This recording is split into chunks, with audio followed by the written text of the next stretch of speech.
One of the advantages of sailing a small boat is that you see the world from an alternative perspective.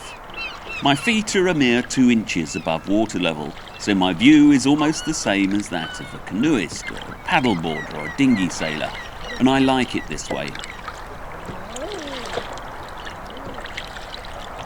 I'm always wary about disturbing the birds, but here on the Tay they're well used to yachts sailing up and down just yards from their sandbar. This is a flock of eiders, Britain's biggest native duck, which is why they look and behave like geese. You can hear their calls coming at us across the wind. Each one a slightly different polite expression of extreme surprise.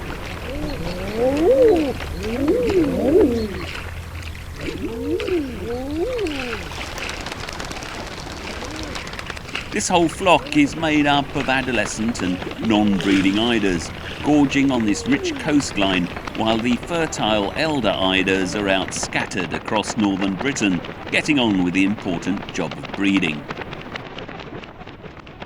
The bar is massive and flocks will move several times a tide as the water retreats and new territory is opened up.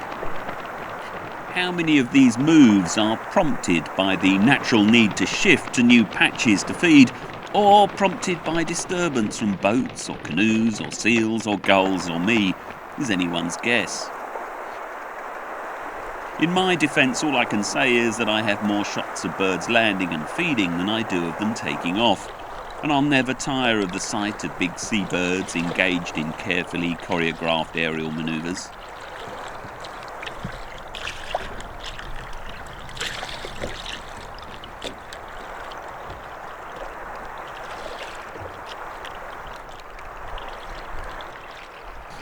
Katie draws about a foot, with plate and rudder up. I play a sort of game with the geography. I try to guess the shallow spots by the look of the water and my knowledge of the physics of sand and tide. Eventually I make an inconsequential mistake and Katie's joyfully dainty mastery of wind and water comes to an abrupt halt as her keels embrace the sand. In an instant she becomes as immovable as a Southwold beach hut. Both Jill and I love a day spent stranded on a sunny sandbar. As soon as the water is shallow enough, Jill will paddle away from Katie in a barefoot sandy stroll, seeking out a sun-warmed swimming hole she's heard a whisper about. I like to stay with the boat and watch as the retreating tide reveals ever more complex shapes and artworks. Here a sun-kissed miniature tropical archipelago. Over here an African rift valley. The scarp and dip slopes of Sussex. Here, individually placed grains of sand which oddly echo the shapes of the strangely familiar dry canals that cover the surface of Mars. And here, the profile of Queen Elizabeth II, our own dear Brenda, reverently rendered in sand and sparkling Tay water. But, as it always will, the inevitable Tay tide returns to engulf and reshape and destroy these once-in-a-billion-year sculptures and works of art.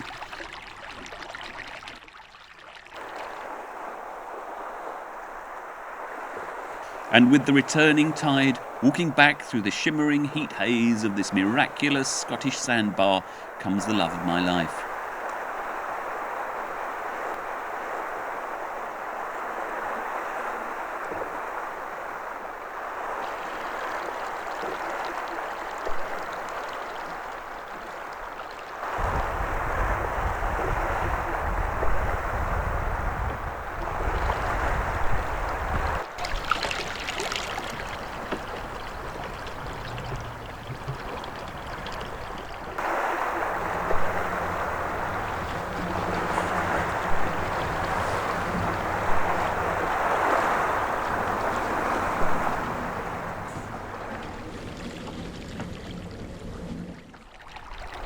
Eventually we had enough water for Katie to start floating again, and the solidly inert mass of grounded boat once more became light and lithe under my tiller hand. Coming back into harbour seemed a bit of a shock after the perfection of the day just passed. The returning Wednesday evening tide meant that the midweek races were on, and a freighter leaving Dundee, heading for a night at sea.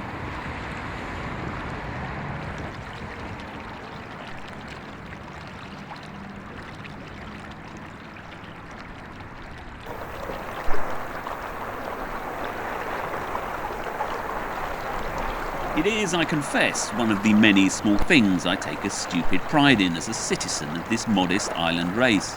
It's our love of sailing. Wherever I go, I see groups of hardy men and women in all but identical small boats trying to sail slightly faster than their friends. In my experience of this journey so far, there seems barely a patch of water in this country where Brits do not race small boats or dinghies.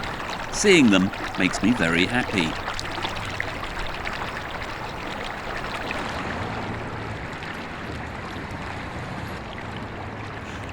Dundee is famous for one more reason. It was the site of the Tay Bridge disaster, where in a storm force 11 on December the 18th, 1879, a date that will be remembered for a very long time, a section of the cast iron bridge deck collapsed while a train was passing over the Tay. The whole lot, bridge deck, train and all the passengers, were tipped into the freezing, turbulent waters of the Tay. 59 people lost their lives that night. They built a new bridge right alongside the old one. The pillar stumps bear testament to a terrible tragedy. However, it wasn't all bad.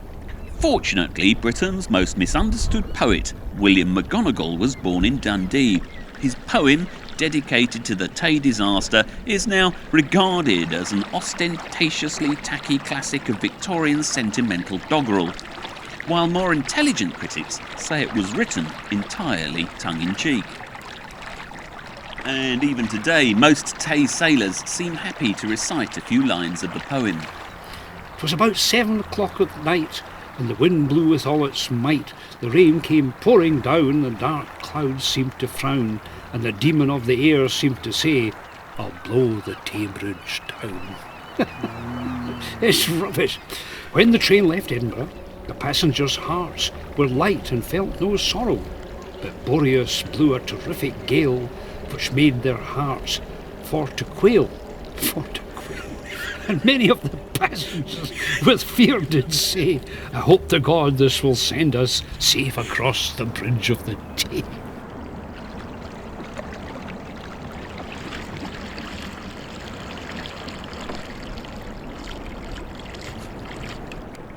The midsummer light ensured that we had time to gently sail our way up the Tay and appreciate this fertile slice of Scotland. This is easy Scotland, where the fog hardly ever rolls off the hills or in off the sea, and it rains almost as infrequently as in my own patch of Suffolk. This is the breadbasket of Scotland. One more reason why Dundee is big in victualling ships. Hello.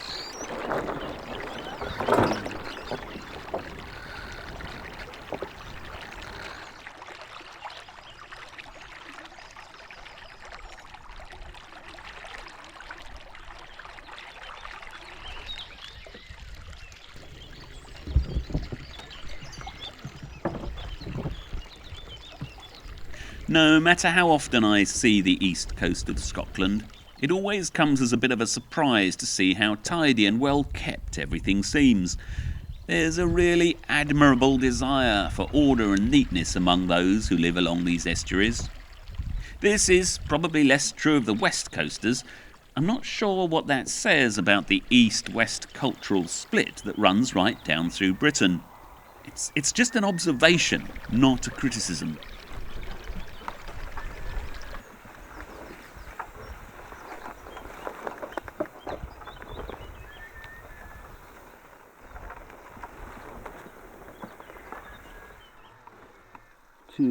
.9 knots, nearly all tide, well all tide.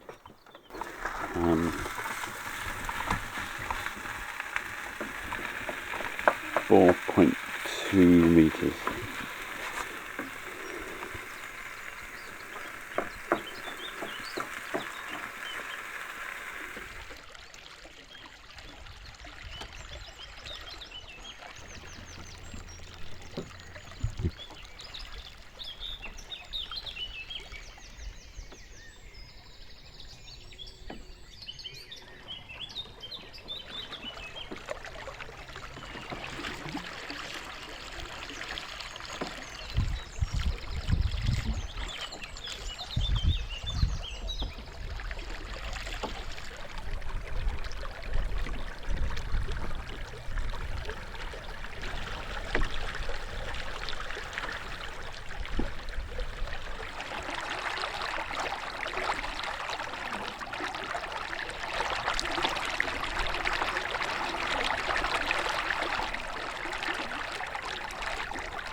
We drifted on past Newborough, once famous for lino and fowlies. Then they invented plastic, and that was the end of that.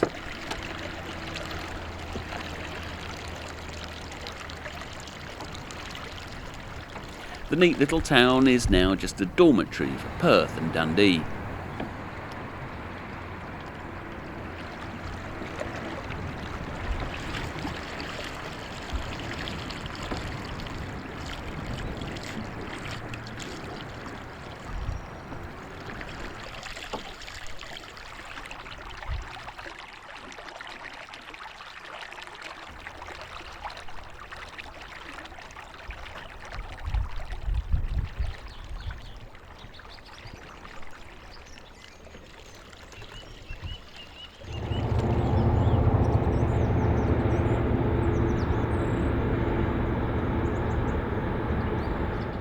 We needed to buy food and alcohol, so it was on with the rattler, and we hustled on up to Perth.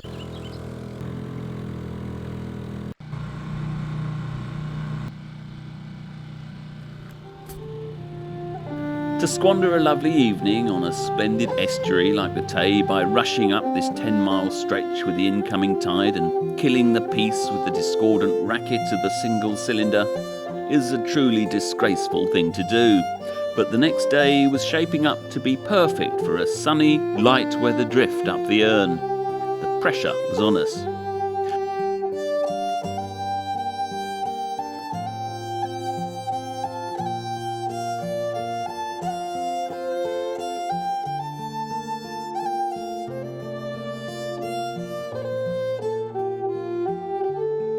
I'll spare you the classic YouTube sailing video trope of boat adventurers going boldly around a supermarket.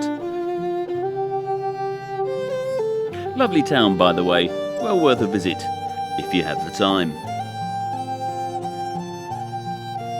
We found a spot and tied ourselves to a wall, just one up from a fishing boat. When we lugged the heavy bags back to Katie, the tide was ebbing fast, so we drifted back in the near dark towards the sandbars that form where the Erne meets the Tay. We dropped the hook and spent a sublimely peaceful evening, the sounds of land at night blending with those of the sea.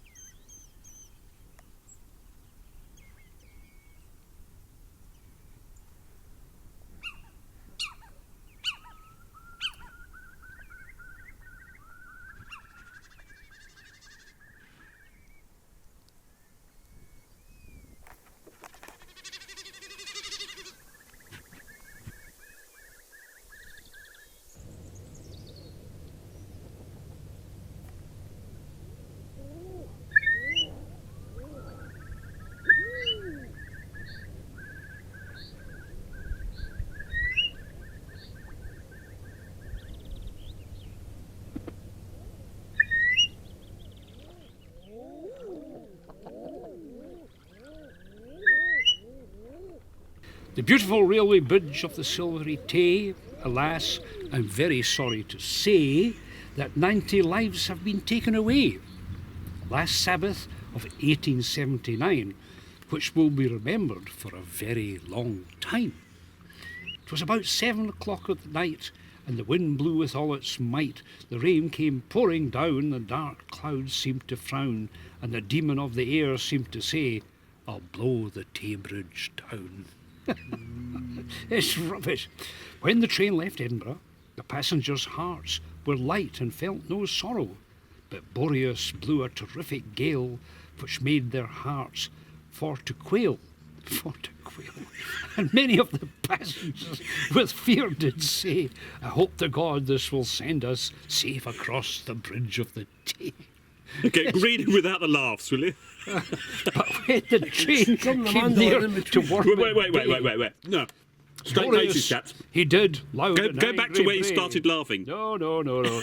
Shook the central girders of the bridge of Tay on the last Sabbath day, 1879, which we remembered for a long, long time. So the train sped on with all its might, and bonny Dundee soon hove in sight. The passengers' hearts felt light, thinking they rejoiced themselves on the new year, with their friends at home, whom they loved most dear, and wished them all a happy new year. So the train moved slowly along the bridge of Tay until it was about midway. Then the centre girders with a crash gave way, and down went the train and the passengers into the Tay. The storm fiend did loudly bray, because 90 lives had been taken away on the last Sabbath day, 1879, which will be remembered for a long, long time.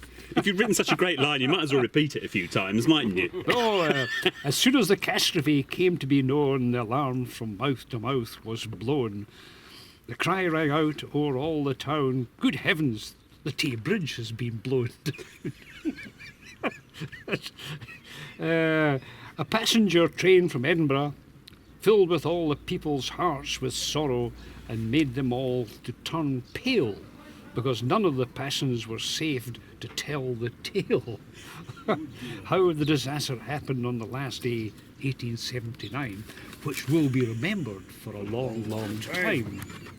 It must have been an awful sight to witness in the dusky moonlight, when the storm fiend did laugh and angry did bray along the railway bridge of the Silvery Tay.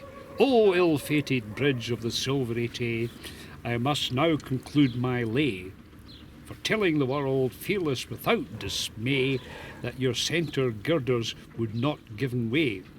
At least many sensible men do say, had they been supported on each side with buttresses, at least many gentlemen confess, the stronger we our houses do build, the less chance we have of being killed. I like the way he mixes engineering and poetry. Honestly.